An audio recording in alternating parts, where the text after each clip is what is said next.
This is an Umbanda ceremony in Rio de Janeiro. It's just one of Brazil's African-influenced religions. But its followers, and those of CANDOMBLE, another African-based faith, have been struggling against harassment as evangelical Christianity gains ground in the country.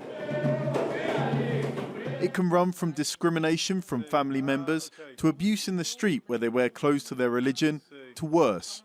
In 2017, 7 temples in the block right behind our place were attacked. But these attacks have been happening for a long time across the country. Just in Rio de Janeiro, there were 200 complaints of religious discrimination in 2019, more than double that of the year before. And 176 temples of African-based religions shut their doors. Things were bad enough that a police department was set up in the city to investigate those attacks, along with other hate crimes. Chief GILBERT STIVANELLO told us the worst cases are linked to a bizarre phenomenon: evangelical drug traffickers from the pure Third Command gang who feel they're on a mission from God. One was even a pastor.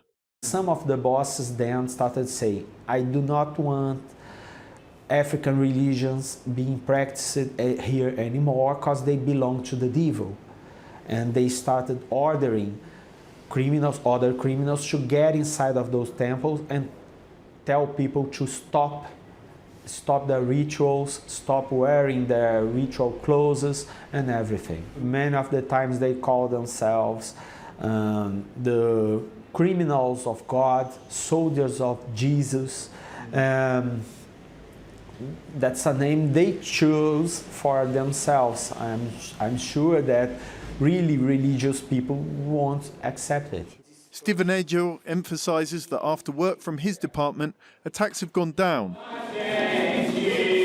But religious leaders say a federal government which relies on evangelical support is not doing enough to protect them.